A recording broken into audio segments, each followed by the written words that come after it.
Greetings and salutations, everyone. Welcome back to tonight's bonus. Before we jump into it, a couple links. As you know, I rely on Patreon, PayPal, channel membership, and the merch to help the channel to continue to grow and go. Links to Patreon, PayPal, and the membership are in the description below. Merch displayed directly under the video. Also, Dogman Frightening Encounters, Volume 1 through 3, the audiobook versions. They were written and researched by Tom Lyons, narrated and produced by me, Jeff Nadolny. Those audiobooks are available on Audible, Amazon, and iTunes, links to which are also in the description as well. And finally, last but definitely not least, if you'd really like to help support this channel to continue to grow and go, simply subscribe. It does not cost you a cent. Click that like button, takes half a second. If you don't want to miss out on any of the informative uploads I put out daily, click that bell icon, and folks, please leave a comment. Why? Well, because all of these things, they really do help this channel to continue to grow and go, and they really do matter. Now, everyone, I have taken far too much of your time. Let's jump into tonight's bonus, shall we? The UFO phenomenon seems to be really getting everywhere. It's associated with Sasquatch sightings, bizarre entities that would otherwise be called demons, and now seemingly the nightmarish Dogman that supposedly haunts the forests of North America. It was early June of 2016 in southern New York, and three friends, Jamie, Dan, and an unnamed witness, decided to go camping on a mountain. Apparently, they didn't know if they were technically allowed to do this, but there were fire pits in the area, so they did it anyway. They set up their tent and got their fire going, and just sat there having a few beers, bitching about their girlfriends. All of a sudden, the woods became completely silent. You couldn't even hear the crickets anymore. And it apparently felt like there was a lightning storm because static electricity could be felt through the air. The hairs on the back of the unnamed witness's neck stood up. According to Jamie, the air was humming. Immediately after this, there was a deep bass noise, and a light flashed up into the distance and illuminated the whole forest. It looked like there was a really big firework exploding in the first few seconds, but it lasted for about a minute before it split up into 3 or 4 other lights and shot back down into the trees. We could see the lights glowing out in the woods, and then there was a big gust of wind and it was gone. Everything smelled like it had rained, but it never did. The witnesses didn't know what to do, but decided that it was likely just a meteor, and so they went talking amongst themselves again. At about 2 in the morning, they decided to go to sleep. The unnamed witness and Jamie slept in the tent, but Dan, he decided to sleep by the fire. Roughly an hour later, the witness was woken up by Dan, shaking them, saying there was something big watching the camp. The creature was about 50 feet away from the fire, according to Dan, and he apparently thought it might be a bear, but it was standing on 2 legs and bobbing backwards and forwards, as if to try to get a better look. While Dan was talking to the witnesses about this, all 3 of them heard a loud scream that apparently sounded like a pig being slaughtered, but was deeper and made the witnesses' ears ring. Apparently, 3 or 4 more creatures came running toward the campsite as the embers from the fire kicked up and landed on the tent. The dogmen kept running to the tent and then promptly running back to the woods. Every once in a while, one of them would scream again and pull on one of the tent poles, dragging the whole tent a foot or 2. By now, the whole tent was collapsed on one side and the witnesses were screaming as loud as they could. Suddenly, everything went quiet again, and the witness ran toward their truck as fast as they could and hit the gas. When they were just about to leave, they saw one of the dogmen illuminated in the road by the headlights. At this point, the witnesses attempted to gun it and drive the vehicle straight past the creature, but it straightened up and puffed out its chest. The witness estimates that the creature was around 8 feet tall and had dark gray hair all over its body, except for the front, where the hair was white or yellow. The face looked like that of a dog, but not really. Apparently, the witness knows what Bigfoot looks like, and this was different. The dogman didn't move when the witness drove at it, and they had to swerve the truck to avoid running it over. They drove back down the mountain, parked the truck in a gas company's parking lot. They considered telling the local police, but were discouraged because they didn't know if they were allowed to camp there and had been drinking. In the morning, after the witnesses had sobered up, they drove back to the campsite to find their property had vanished, including the tent and cooler. Today's second part of the upload. This happened a few years ago at my parents' house in a small town of Wayne County, New York. Anyone who knows this area knows that some parts are very rural. Well, my parents live right in town, not far from the center of it, but in a weird spot. The town only has maybe 500 people in the town limits, and it's surrounded by farmland and forest. They live right near the railroad tracks and canal, and their backyard is pitch black at night, because the streetlights don't reach back there. The yard backs up to a walking trail in woods. It's actually pretty creepy back there after dark, even though it's only 2 blocks from downtown. The night this experience takes place, it was extremely dark. I think it was a new moon or a moonless night, and it was overcast to boot. Late summer or early fall, so it was pretty dry, no mud to capture footprints. My parents, brother, and I were talking in the living room at the front of the house, the part of the house facing town and light. The house is kind of long and skinny, maybe 30 to 40 feet wide, but 120 to 150 feet long. As we were talking, the family dog stands up, looks around, and starts to growl really low. He's a yellow lab, about 90 pounds, half deaf and blind from diabetes. Overall, he's a really chill dog. He'd never bark at other dogs and rarely barks at people. That's what made this so odd. His hackles go up and he starts barking towards the back of the house. There's at least 2 closed doors before you can even get to the room where the back door is. The dog is now on full berserk mode, barking at the closed door in the hallway. We opened it and followed him to see why he was going nuts. We got to the door to the back room, and now we're worried someone had broken in when we opened it. Marley shot straight to the back door, jumping and barking and snarling, making sounds I've never heard this big baby of a dog make. I opened the back door and he tried to bolt out. He was going to attack whoever or whatever was out there. My parents and I step onto the back porch and close Marley inside. He sounds almost rabid. We wait a second for our eyes to adjust because the backyard is pitch black. We see a silhouette maybe 40 to 50 feet away, standing at the edge of the yard, right near the railroad track access road. Now, to say this thing is big is an understatement. It was way over 6 feet tall, probably closer to 7.5 to 8, extremely broad. I'd think it was a potential burglar that we caught sneaking up to the house if it wasn't so massive. My parents to this day swear it was a black bear. Officially, according to DEC, black bears don't live anywhere near this area and haven't for a long time. Also, the size of it would have been a record-sized bear.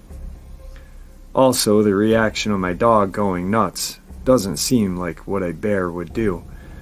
After we had put Marley inside, it just stood there, upright, for about 2 minutes before we decided it was best to go inside as the hairs on the back of our neck were standing up. The reason it freaked me out so bad was even at the distance, you could hear it breathing, deep, raspy breaths. It sounded like it was breathing right next to my ear. They were slow and steady, not like someone who was out of breath. It wasn't like they were trying to make their breath sound loud, it just was.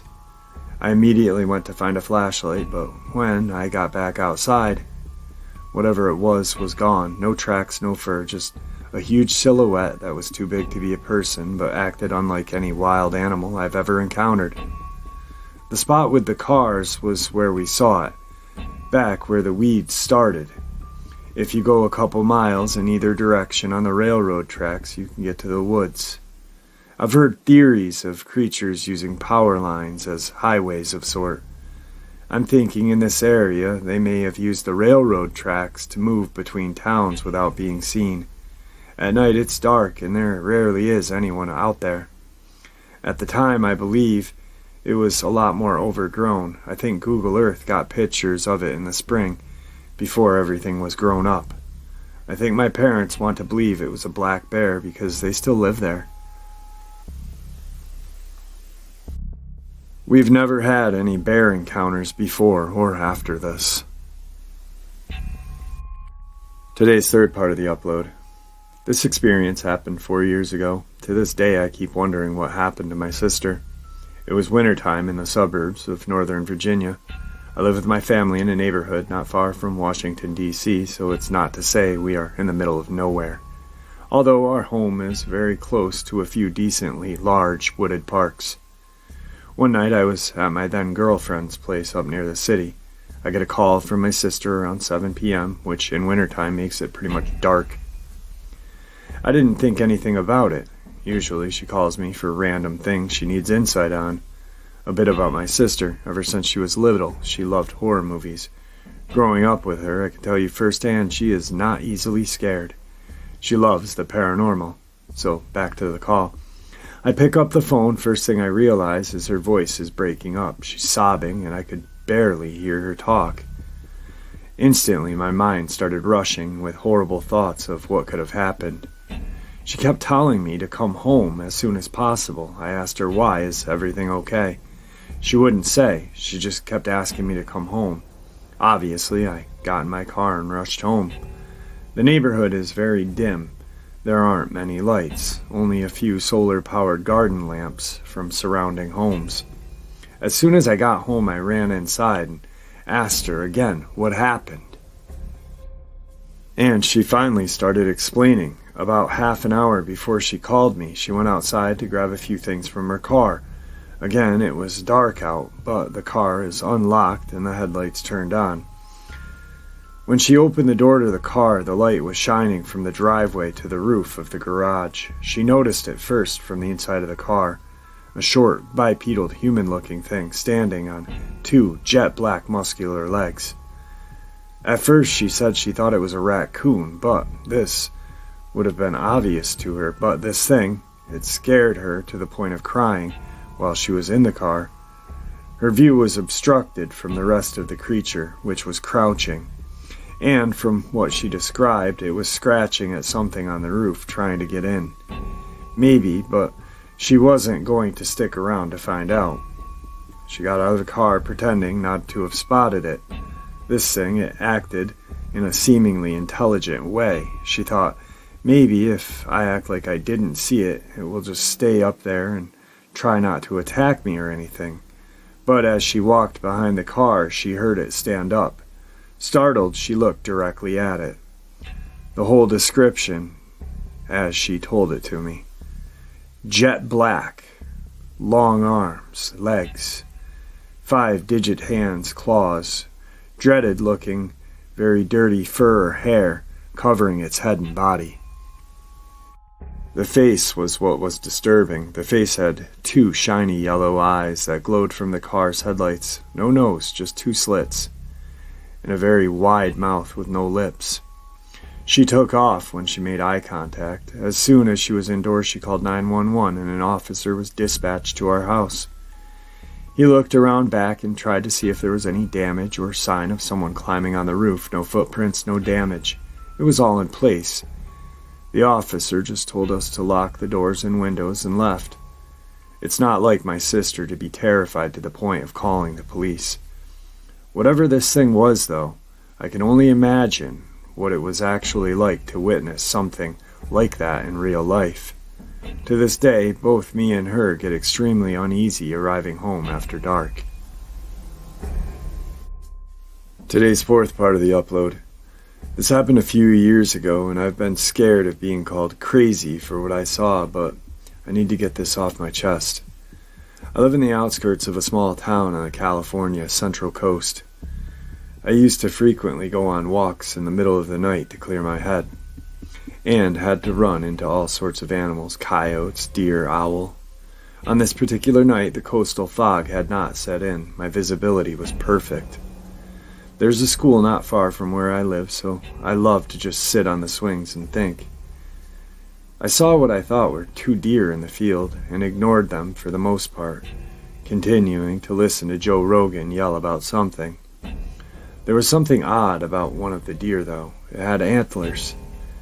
It wouldn't have been weird, but it was early January. At this point, I was weirded out, but I got scared when I realized the eye placement. The eyes were facing forward. They weren't on the side of its head like a deer. Then I realized something else. The body was humanoid. Long arms, very long legs. Arms that could dismember a person, a slender torso, and powerfully lanky legs. I wasted no time running. I ran the complete mile back to my house and didn't stop for anything. I got home and prayed the rosary. I don't know if I saw a demon or some perversion of nature, but I know it shook me to the core. Today's fifth part of the upload, Experience 1. I was 8 years old living in Hopkinsville, Kentucky. It was the summer of 2012, and it was a hot one. One summer night I woke up at around 11:30, 12 o'clock, and I was sweating like hell, so I walked over to the window and cracked it. That's when I saw something in the tree line by our stocked pond. We owned no animals other than a small terrier, but the previous owners were commercial farmers. I watched for about 5 minutes before it emerged, and when it did I was horrified. It was a wolf-like creature about 6 to 7 feet tall and partially covered in dark gray hair that shone in the light of the full moon. It walked out on 2 legs, then quickly dropped onto all 4 and ran the 100 or so yards to the stocked pond in a mere second. It drank for a while, stood up on 2 legs again, and I got a really good look at it. The thing was horrible looking. The fur was all patchy, very skinny, and it looked like it was covered in some kind of injuries. Years later, when I saw the 3rd Harry Potter movie for the first time, I saw the werewolf, and that was almost exactly what it looked like. It then took off across the old cornfield into the woods on the other side. I've heard stories of creatures, but never really believed them until that night. I heard a week later, while out around town with my folks, that there had been an attack at a nearby farm. 3 hogs and 1 horse had been eaten and ripped to shreds. That was my first but not last encounter with a dogman. My second experience, I caught a glimpse of the thing constantly ever since the first one, but never got another good look at the one until the fall of 2015, a month before we moved to Maine. It was dusk and I was outside with some of my friends playing with our Nerf guns as boys do. Those were the good old days. Anyway, after a while we got bored and started a fire. We told dirty jokes and laughed for a while. But then we started hearing noises in the woods, and the laughter died down. We all retreated to the woodshed and armed ourselves with axes, pitchforks, and the like before returning to the fire. About 10 minutes later, something rustled in the woods about 20 yards behind us. But no one dared to look and see what the hell it was. Finally, my friend Jeremy turned around to take a look, and the scream he let out could have brought down a barn roof. That's when we all turned around and saw one of them. Except this one was much taller, I'd say 8.5 to 9 feet. It was pure muscle and gray fur. It was on all 4 sniffing around the barn, but when Jeremy screamed, the thing looked at us, stood up on 2 legs and snarled. That's when my dad came out of the house with his shotgun and screamed, "What in God's name is going on?" We all just pointed and screamed. Then he looked at it and said, "Go on, get!" and shot at it twice. It ran into the woods yelping, as I think my dad had shot it. And we all went inside and locked the doors. My dad sat in his chair with the shotgun the whole night, and I swore I could hear the thing scratching along the house until daylight. Turns out when we went outside the next morning, there were claw marks all over the side of the house. After that, everything was quiet until we moved, and I've never seen anything like that since. Alright folks, just a quick bonus upload to get you through the night. I hope you all enjoyed this bonus upload as much as I enjoyed sharing it with you. Guys, your support is what makes this channel so special, and it is appreciated. You are appreciated. I cannot explain or even put in words how much all of you mean to me. Please stay safe, happy, healthy, and ever vigilant, keeping an eye on our children, our pets, our family, and friends. These creatures are real. They are out there. Share a little bit of information with the ones you love and care about. It may save their life someday. God bless you all.